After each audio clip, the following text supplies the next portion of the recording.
నమస్తే ప్రవాసాంధ్ర లైవ్కి స్వాగతం. నా పేరు సిఎస్ రావు. ఎన్నో ఆశలు మరెన్నో ఆలోచనలతో నవభారత యువబేరీని మోగించడానికి జాతీయ రాష్ట్ర నేతలు హైదరాబాద్ కు తరలి వస్తున్నారు. రేపు జరిగే మోడీ సభను విజయవంతం చేసి యావత్ భారతావనికి 2014 ఎన్నికల నినాదాన్ని వినిపించడానికి కమలనాథులు కసరత్తు చేస్తున్నారు. విభజన ప్రకటనతో అలజడిగా మారిన రాష్ట్రానికి మోడీ ఇచ్చేటువంటి సందేశం అందరికీ ఆసక్తికరంగా మారింది. విభజనపై మోడీ ఏమంటారు, ఎన్నికల దిశగా బీజేపీ ఎత్తులేంటి, మోడీ నాయకత్వంపై అపార నమ్మకం కమలనాథులకు ఎందుకు, ఇలాంటి అంశాల మీద చర్చించడానికి బీజేపీ జాతీయ భద్రతా వ్యవహారాల కన్వీనర్ పేరాల చంద్రశేఖర్ గారు ప్రస్తుతం స్టూడియోలో ఉన్నారు. ఆయనతో ఇంటరాక్ట్ కావాలనుకునే ఎన్ఆర్ఐలు స్క్రీన్ మీద కనిపిస్తున్న అమెరికా నంబర్లో ఫోన్ చేసి మీ అభిప్రాయాన్ని తెలియజేయచ్చు. ఇక చర్చలకు వెళ్లే ముందు చంద్రశేఖర్ గారి గురించి ఒకసారి క్లుప్తంగా చూద్దాం. వరంగల్ జిల్లా వర్ధన్నపేట మండలం ల్యాంబర్తి గ్రామం నుంచి బీజేపీ జాతీయ నాయకునిగా ఎదిగారు పేరాల చంద్రశేఖరరావు. భారతీయ జనతా పార్టీ ప్రతిష్టాత్మకంగా ఏర్పాటు చేసిన జాతీయ భద్రతా వ్యవహారాల విభాగం కన్వీనర్ గా ప్రస్తుతం పనిచేస్తున్నారు. ఇంటర్నల్, ఎక్స్టర్నల్ భద్రత గురించి కేంద్ర హోం, రక్షణ శాఖను అందించే కీలక బాధ్యతను తీసుకున్నారు పేరాల. ఆర్ఎస్ఎస్ నేపథ్యం ఉన్న వరంగల్లోని సరస్వతి శిశు మందిర్ లో ప్రాథమిక విద్యను చంద్రశేఖర్ అభ్యసించారు. స్వయం సేక్ ముద్దుబిడ్డగా పేరాల ఎదిగారు. వరంగల్లోని చందా కాటయ్య మెమోరియల్ కాలేజీ నుంచి పట్టభద్రులయ్యారు. నెల్లూరులోని విఆర్ కాలేజీలో లా పూర్తి చేశారు. కాలేజీ రోజుల నుంచి మావో, మార్క్సిస్ట్ అతివాదం మీద చంద్రశేఖర్ తిరుగుబాటుకు దిగారు. దీంతో ఆయన్ను మావోలు హిట్ లిస్ట్ లో చేర్చారు.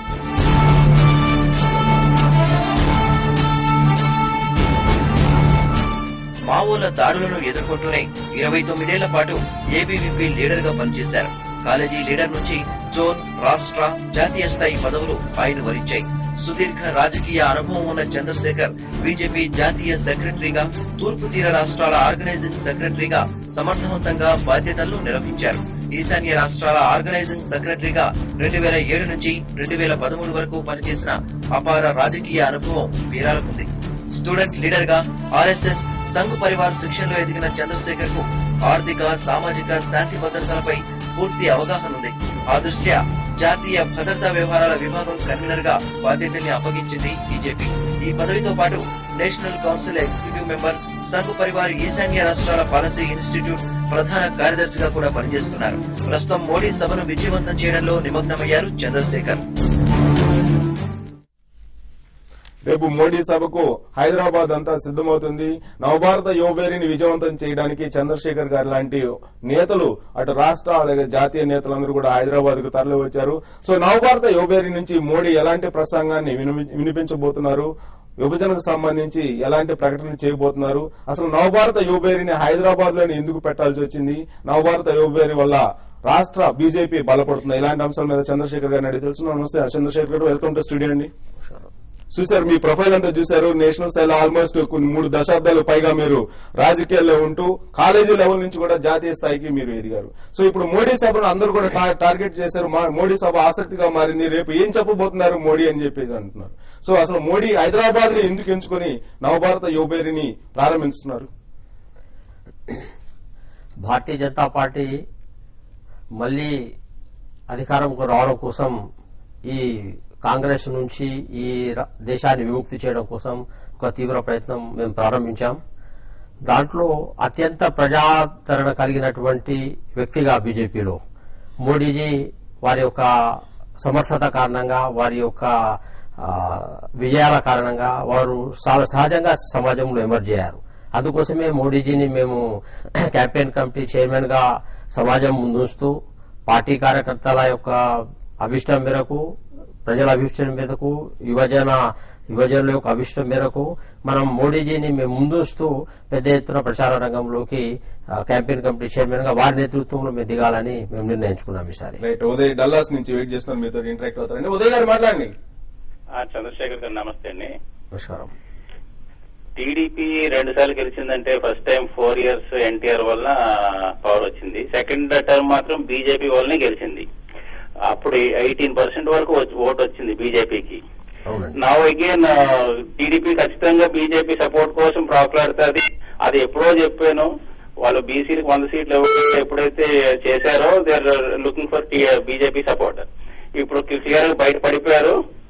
కానీ మీకు టీడీపీ వల్ల మీకు నష్టమే వస్తుంది కానీ లాభం ఏమి ఉండదు ఈసారి. రైట్. ఎందుకంటే అక్కడ తెలంగాణలో నమ్మరు, ఇక్కడేమో సీమాంధ్రలో గ్యారంటీ ఓటు. చాలా మంది కావాల్సిన మీ అభిప్రాయం అర్థమైంది. సో బీజేపీ మరోసారి టీడీపీతో పొత్తు పెట్టుకోవద్దు అని చెప్పి సూచిస్తున్నారు. ఆలోచన ఏమైనా ఉందా, పొత్తు పెట్టుకునే ఆలోచన గాని? భారతీయ జనతా పార్టీ ఏ పొలిటికల్ పార్టీతో కూడా ప్రీ పోల్ అలయన్స్ మేము పెట్టుకోదలుచుకోలేదండి. ఎలక్షన్ కంటే ముందు టీడీపీ కానీ వైఎస్ఆర్ పార్టీ కానీ ఏ పార్టీతో కూడా మేము పొత్తు పెట్టుకోం. నేషనల్ పాలసీ అంటారా? ఇది మేము స్టేట్ లో కూడా మేము నిర్ణయించుకున్న పాలసీ. నేషనల్ పాలసీ కూడా దాదాపు అదే దిశలో మేము ప్రయాణం చేస్తున్నాం. పోస్ట్ పోల్ విషయంలో కాంగ్రెస్ పార్టీ నుంచి దేశాన్ని రక్షించడం కోసం మేము పోస్ట్ పోల్ విషయంలో ఎవరితోనే పెట్టుకోవడానికి సిద్ధంగా ఉన్నాం. ఆంధ్రప్రదేశ్ విషయానికి వస్తే ఆ దిశలోనే మా యొక్క ప్రయాణం సాగుతున్నది. ఈ రోజు ముఖ్యంగా తెలంగాణ విషయంలో మేము తీసుకున్న స్టాండ్ కారణంగా తెలంగాణ ప్రజలు పెద్ద ఎత్తున బీజేపీకి మద్దతు తెలుపుతున్నటువంటి పరిస్థితులు ఉన్నాయి. కాబట్టి ఈ పరిస్థితులలో తెలంగాణలో తెలుగుదేశంతో కలవడం కారణంగా దీని నుంచి లాభం లేదన్న మీ అభిప్రాయంతో నేను పూర్తిగా వేయించిన ఆ దిశలోనే మేము వెళ్తున్నాం. ప్రీ ఎలక్షన్ లో పొత్తు లేదని ఉండవు. ప్రీ పోల్ లో మేము ఆ దశలో వెళ్ళదలుచుకోలేదు. రైట్. న్యూస్ నుంచి మరో కాల్ వెయిట్ చేస్తున్నారండి. శ్రీధర్ రెడ్డి గారు మాట్లాడండి. శ్రీధర్ రెడ్డి గారు, శ్రీధర్ రెడ్డి గారు వినిపిస్తుందా?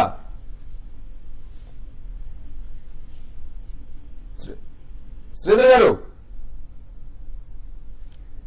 Right, cut అయినట్టుందండి. సో ఇందాక మీరు అన్నారు ప్రజాదరణ కలిగినటువంటి మోడీ అని చెప్పేసి. ప్రజాదరణ కలిగినటువంటి మోడీని ఇప్పటికీ కూడా మీరు ప్రధానమంత్రి అభ్యర్థిగా ప్రకటించలేనటువంటి పరిస్థితి.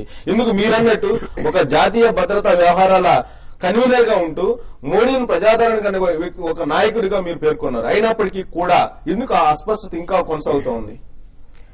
మోడీ ప్రధానమంత్రి అనే విషయంలో ఏ రకమైన అస్పష్టత మా మనసులలో కానీ సమాజం మనసులో కానీ లేదండి. అయితే కొన్ని ఫార్మాలిటీస్ మాత్రమే మిగిలి ఉన్నాయి. ప్రచార కమిటీ కన్వీనర్ గా వారికి చైర్మన్ గా వారికి బాధ్యతలు ఉపజెప్పి వారి నేతృత్వంలో మొత్తం ప్రచారాన్ని తీసుకోవడం అనేది అది దాని నుంచి ఆటోమేటిక్ గా సమాజం ముందు గాని కార్యకర్తల ముందు గాని సిగ్నల్స్ స్పష్టంగా మేము ఇచ్చాం. రాజ్నాథ్ సింగ్ గారు భారతీయ జనతా పార్టీ అఖిల భారత చాలా స్పష్టంగా చెప్పారు, ఇది ప్రజాస్వామ్యంలో ప్రజల యొక్క అభిప్రాయాలకు ఎక్కువ విలువ ఉంటుంది. మాది కూడా ప్రజాస్వామ్య పార్టీ, మేము కార్యకర్తల అభిప్రాయాలకు విలువ ఇస్తాం. కాబట్టి కార్యకర్తల అభిప్రాయాలు ప్రజల అభిప్రాయాలు చాలా స్పష్టంగా మోడీ మోడల్లో, గుజరాత్ మోడల్లో మొత్తం దేశాన్ని ప్రగతిపథంలో తీసుకువచ్చారు ఒక చాలా స్పష్టమైన అభిప్రాయం కార్యకర్తలు ప్రజలు ఉంది. కాబట్టి చాలా సహజంగా వారి నేతృత్వంలో మనం ఎలక్షన్లోకి వెళ్తాం. వారి నేతృత్వంలోనే రాబోయే ప్రభుత్వం ఏర్పడుతుందనే విశ్వాసం కూడా మాకుంది. రైట్. న్యూయార్క్ నుంచి కాల్ మరోసారి లైన్ లోకి వచ్చారండి. శ్రీధర్ రెడ్డి గారు మాట్లాడండి. నమస్కారం అండి.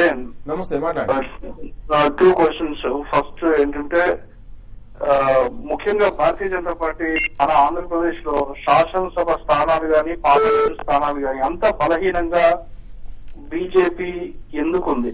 ఎందుకు రాష్ట్రంలో బలంగా లేదు మీ పార్టీ?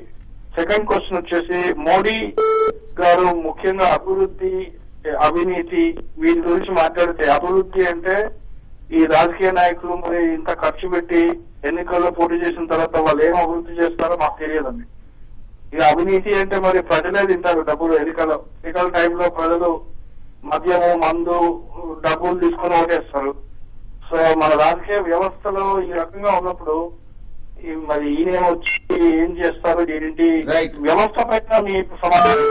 రైట్, చెప్తారు. చూడండి, మన ఎన్టీ రామారావు గారు అధికారంలోకి రాకముందు బీజేపీ పక్ష నాయకుడిగా శ్రీ వెంకయ్యనాయుడు గారు, జయపాల్ రెడ్డి గారు జనతా పార్టీలో గాని వీళ్ళందరూ ఒక మంచి వాతావరణాన్ని ఆంధ్రప్రదేశ్ లో ఒక మెయిన్ అపోజిషన్ పార్టీగా ఈ పార్టీలను తీసుకురావడం కోసం ఆ టైంలో వాళ్ళు కృషి చేశారు. కాంగ్రెస్ పతన స్థితిలో ఉన్న సమయంలో ఎన్టీ రామారావు గారు రాజకీయంలోకి వచ్చి వారు ఆ అత్యద్భుతమైన అవకాశాన్ని వారు ఎక్కువగా ఉపయోగించుకున్నారు. ఎన్టీ రామారావు గారికి ఉన్నటువంటి చరిస్మా కానీ, వారికి ఉన్నటువంటి వేగం కానీ, వారికి ఉన్న ప్రజల పట్ల ఆకర్షణ కానీ దాని ముందు మేము ఆ సమయంలో మేము నిలబడలేకపోయాం. దాని కారణంగా ఎన్టీ రామారావు గారి నేతృత్వంలో మళ్ళీ ప్రతిపక్ష పార్టీగా వారు ఎమర్జ్ అయ్యారు. మాకు వారికి మంచి సంబంధ బాంధవ్యాలు ఉన్నాయి కాబట్టి చాలా సహజంగా మేము నెక్స్ట్ పార్టీ కింద మేము మిగిలిపోయాం. కానీ ఆ తర్వాత వాజ్పేయి గారి టైంలో పార్టీ పుంజుకున్నటువంటి పరిస్థితుల్లో ఆ తర్వాత ఒక్కసారిగా ఎందుకు డౌన్ అయింది? వాజ్పేయి గారు వచ్చిన తర్వాత వాజ్పేయి గారి యొక్క చరిష్మా కానీ వాజ్పేయి గారు చేసినటువంటి అత్యద్భుతమైనటువంటి ప్రగతి నిర్ణయాలు కానీ వీటన్నిటి కారణంగా ఒక మంచి వాతావరణం మేము బిల్డప్ చేశాం. అయితే సరిగ్గా అదే టైంలో ఒక రకమైన కాంట్రడిక్షన్స్ మా ఇంటర్నల్ గా ఉండేవి. ఇతర పార్టీలతో 24 పార్టీస్ అలయన్స్ ల కారణంగా ఆంధ్రప్రదేశ్ లో కూడా తెలుగుదేశంతో పాటు అలయన్స్ ఇటు అనేక రకాల ఆంధ్రప్రదేశ్ లో తెలుగుదేశం పార్టీ అలయన్స్ ఉండబట్టే మీరు బలహీనపడ్డారని మీరు అంటారా, అంగీకరిస్తారా? ఖచ్చితంగా అదే బీజేపీ యొక్క వెనుకబాటుతనానికి అదే ముఖ్యమైన కారణమైంది. అయితే ఒకనొక టైంలో తెలుగుదేశం బలహీనం కూడా అయింది. ఆ టైంలో మేము అగ్రెసివ్ గా ఎమర్జీ కావాల్సింది. ఆ టైంలో భారతీయ జనతా పార్టీ రాష్ట్ర నాయకులు అనేక మంది కేంద్ర స్థానంలోకి వెళ్లిపోవడం, రాష్ట్రంలో ఒక ప్రభావవంతమైనటువంటి నేతృత్వం యొక్క కొరత కారణంగా ఆ సమయంలో కొంత ఇబ్బంది వచ్చింది.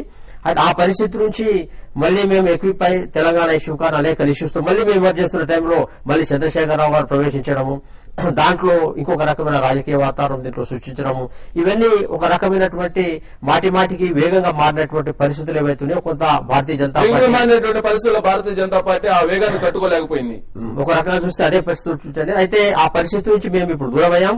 ఇప్పుడు చంద్రబాబు గారి పట్ల, వైఎస్ఆర్ పార్టీ పట్ల, ఆ తర్వాత వీళ్ళందరి పట్ల ఈ రోజు భ్రమలు తొలగిపోయినాయి. ఈ రోజు భారతీయ జనతా పార్టీ కాంగ్రెస్ పార్టీకి ఒక ఆల్టర్నేటివ్ అనేది దేశంలో కానీ రాష్ట్రంలో కానీ ఆ దిశలో మేము ప్రయాణిస్తున్నాం. ఈసారి మాకు పూర్తి విశ్వాసం ఉంది భారతీయ జనతా పార్టీ ఆంధ్రప్రదేశ్ లో కూడా ఆ దిశలో మేము ప్రయాణిస్తున్నాం. న్యూయార్క్ నుంచి మరో కాల్ వెయిట్ చేస్తున్నారండి. సలీం గారు మాట్లాడండి. నమస్తే చంద్రశేఖర్ గారు. నమస్కారం అండి సార్. నా 2 ప్రశ్నలు ఉన్నాయి. మొదటిది, మీరు ఏదైతే మోడీ గారిని పిఎం గా ఏదైతే ప్రొజెక్ట్ చేస్తున్నారో ఆయన అభివృద్ధి అని మూలమంత్రం మీరు జపిస్తున్నారు కదా. అయితే 3 సార్లు ఎన్నిక కాబడిన సీఎం కాబట్టి ఆయనను పిఎం గా మీరు ప్రమోట్ చేస్తున్నారు. అయితే అదే బీజేపీలో శివరాజ్ సింగ్ చౌహాన్ సుత అర్హతలు లేవా? ఎందుకు మోడీ ప్రత్యేక కారణం అని మీరు భావిస్తున్నారు? రెండోది, మీరు ఏదైతే చెప్పారో ఈ 2014లో మీరు గెలవడానికి మీరు కర్ణాటకలో ఎక్కడైతే క్యాంపెయిన్ చేశారో అక్కడ ఓడిపోయారు, హిమాచల్ ప్రదేశ్ లో ఎక్కడైతే క్యాంపెయిన్ చేశారో అక్కడ ఓడిపోయారు, అదేవిధంగా ఉత్తరాఖండ్ లో కూడా ఓడిపోయారు, అదేవిధంగా జేడీయూ నుంచి దూరం చేస్తున్నారు. ఇటువంటి సందర్భాల్లో మీరు 2014లో పిఎం క్యాండిడేట్ గా ఏ విధంగా ప్రాజెక్ట్ చేస్తున్నారు, ఏ విధంగా మీరు సక్సెస్ సాధించగలుగుతారు అంటే కొంచెం సలీం గారు, భారతీయ జనతా పార్టీలో చిన్న స్థాయి కార్యకర్తల నుంచి ఎదిగినటువంటి అత్యద్భుతమైనటువంటి ప్రజాతరణ నాయకులు చాలా మంది ఉన్నారు. మోడీజీ ఉన్నారు, శివరాజ్ సింగ్ ఉన్నారు, రమణ్ సింగ్ గారు ఉన్నారు, గోవా సంబంధించినటువంటి మంచి పరిపాలనాధ్యక్షుడైనటువంటి మనోహర్ పర్రికర్ గారు ఉన్నారు, సుష్మా స్వరాజు, వీళ్ళందరూ ఉన్నారు. మోడీజీతో పాటు అనేక మంది నాయకులు బీజేపీలో ఉన్నారు.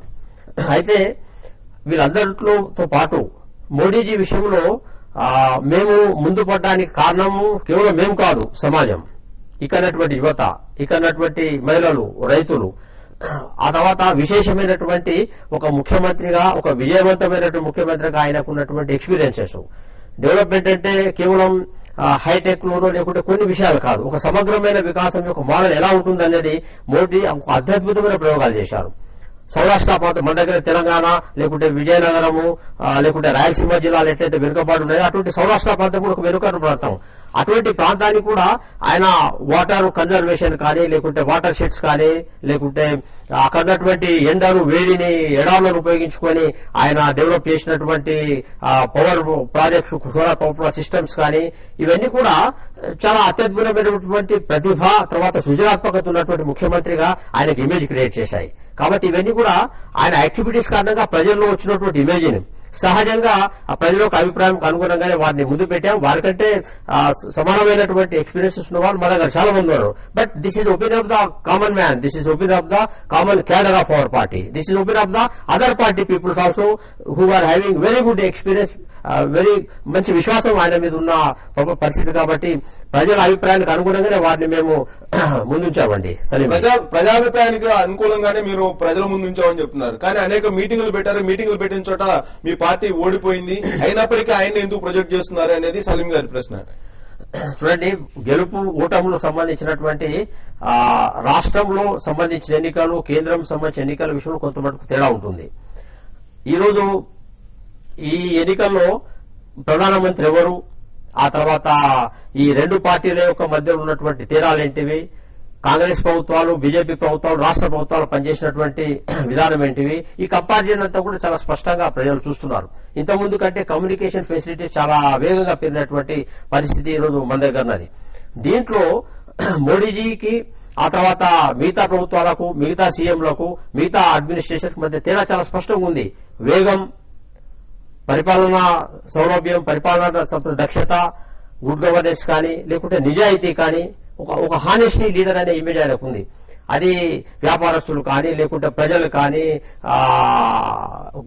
ఎంప్లాయీస్ కానీ, అక్కడ ఉన్నటువంటి ఎంప్లాయీస్ తో ఈ రోజు మోడీజీ పనిచేస్తున్న విధానం ఏదైతే ఉందో అది మనం ఊహించలేమండి. ప్రైవేట్ కార్పొరేట్ కంపెనీస్ లో కూడా అట్లా ఎంప్లాయీస్ పనిచేయాలి. ఈ రోజు గుజరాత్ సంబంధించిన ఎంప్లాయీస్ ను మోడీజీ అత్యంత ప్రతిభావంతులైనటువంటి ఒక సిన్సియర్ గా పనిచేయించడంలో మోడీజీ చాలా సక్సెస్ అయ్యారు. ఎంతో అడ్మినిస్ట్రేటివ్ కెపాసిటీ ఉంటే తప్ప అది సాధ్యం కాదండి. కాబట్టి మోడీజీ ఈరోజు బ్యూరోక్రసీస్ తో అత్యంత నిజాయితీగా పనిచేయించినటువంటి ఆయన టాలెంట్స్ ఏవైతున్నాయో ఇది ఈరోజు ఆయన యొక్క చారిస్మా పెరగడానికి ఒక ముఖ్యమైన కారణమైంది. రైట్, మరో కాల్ వెయిట్ చేస్తున్నారండి. వెంకటేశ్వర గారు మాట్లాడండి. నమస్కారం. నమస్తే, మాట్లాడండి. పెద్దలు నమస్కారం. ఇప్పుడు ఒక విషయం ఏంటంటే అమెరికన్ ప్రజాస్వామ్యానికి భారతదేశం ప్రజాస్వామ్యానికి యొక్క డిఫరెన్స్ కనుక చూడండి.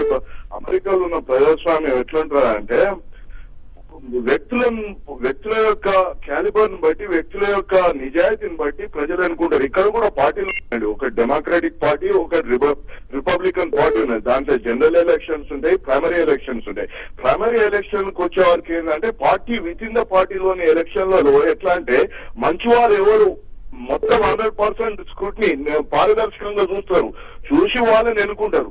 ఆ విధానం ఇండియాలో లేదండి. లేకపోయేసరికి ఏమైతుందంటే ఈ వ్యక్తుల యొక్క స్వామ్యం అయిపోయింది, ప్రజాస్వామ్యం వదిలిపెట్టి వ్యక్తుల స్వామ్యం అయిపోయింది. ఇప్పుడు నరేంద్ర మోదీ అటువంటి వాళ్ళు ఒక మంచి వ్యక్తి ఉన్నాడు, పార్టీలకు అతీతంగా ఓట్లేయాలి, అది నేర్చుకోవాలి ప్రజలు. ఈ పార్టీ లేని పార్టీ, ప్రజలు లేని పార్టీ ఎక్కడ, పార్టీ లేని గవర్నమెంట్ ఎక్కడ, గవర్నమెంట్ లేని దేశం ఎక్కడ, ఈ అన్నిటికీ ఇంకా బ్యాక్వర్డ్ చేస్తున్నది. చాలా బ్యాక్వర్డ్ లో ఉన్నారు. ఇలాంటి దేశం పోయి నేను ఐక్యరాజ్య సమితిలో నాకు శాశ్వత సభ్యత్వం కావాలని అంటే ఇదే అది పార్టీలకు ఓటేయమని చెప్పేసి వెంకటేశ్వర గారు ఎన్ఆర్ఐ ఆయన అభిప్రాయపడుతున్నారు. అసలు ఎందుకు పార్టీలకు అతీతంగా మోడీకి ఓటేయమని చెప్పేసి ఆయన అభిప్రాయం వ్యక్తం చేస్తున్నారు. మోడీలో ఉన్నటువంటి లక్షణాలు ఏంటి, నాయకత్వ లక్షణాలు, దీని గురించి మాట్లాడబోయే ముందు ప్రవాసంలో ఇప్పుడు ఒక small break.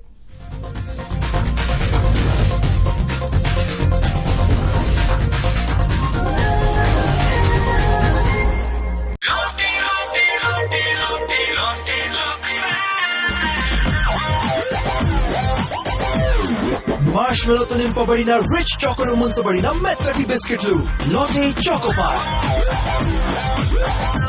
Life the pause button. ఇంకా పచ్చిమిరపకాయలు. ఇదిగో తయారైంది నా సీక్రెట్ వెజ్ మంచూరియన్. థ్యాంక్స్ అక్క. అరే దాందేముంది, కానీ ఇందులో ఇంకా జుట్టుని వేయకు మరి. అయితే దీనికి ఒక సీక్రెట్ ఉంది నా దగ్గర. Parachute ayurvedic. Parachute ayurvedic hair oil. ఇందులో ఉన్నాయి కొబ్బరి నూనె ఇంకా ఆయుర్వేదిక శక్తి. ఇది జుట్టు రాలడాన్ని 30 రోజుల్లోనే తగ్గిస్తుంది. హాయ్ అక్క, మీ సీక్రెట్ నాకు చెప్పినందుకు థ్యాంక్స్. వెజ్ మంచూరియన్, అది కూడా జుట్టు లేనిది. పారాషూట్ ఆయుర్వేదిక్, మీ ఆత్మీయుల సలహా. గైస్, ఈ మెహర్బానీ ఎందుకో నా కోసం చేసుకుంటూ ఉంటే షర్ట్ కావాలా? నీ సైజ్ చూసుకున్నావా? Perfume boxes. అరే చెప్పరా, నేననేది మన రిలయన్స్ డిజిటల్ టీవీ మీద మనం రివార్డ్ పాయింట్స్ కలెక్ట్ చేశాం కదా, వాటిని ఇచ్చి మనం కుకరీ ఛానల్ తీసుకుందాం. Come on yeah guys. Reliance digital టీవీలో ఏ ఛానల్ ప్యాక్ కొనుక్కున్నా దొరుకుతాయి రివార్డ్ పాయింట్స్. వాటిని కలెక్ట్ చేయండి, తర్వాత వాటిని ఇచ్చి ఏదైనా ఛానల్ ప్యాక్ తీసుకోండి. Reliance. ఫియామా డీబుల్స్ ఇందులో ఉంది 75 గ్రాముల షాజెల్ ఇంకా స్కిన్ కండిషనర్స్ కూడా మైల్డ్ మరియు gentle Fiama gel bar skin conditioners తో. ఫ్యామిలీలు ఎలా ఉన్నా సరే స్మాల్, మీడియం, లార్జ్ మరికొన్ని ఎక్స్ట్రా లార్జ్, ఫ్రెండ్లీగాను లేదా నాట్ సో ఫ్రెండ్లీ, కానీ ప్రతి ఫ్యామిలీలోనూ ఒక మెంబర్ సేమ్ దొరుకుతాడు. గుడ్ నైట్ ఇప్పుడు ఇండియాలో #1 లిక్విడ్ వేపరైజర్ బ్రాండ్. ఇంచేతనే సెలబ్రేషన్ ఆఫర్ కేవలం 72 రూపాయలు. Welcome to the family.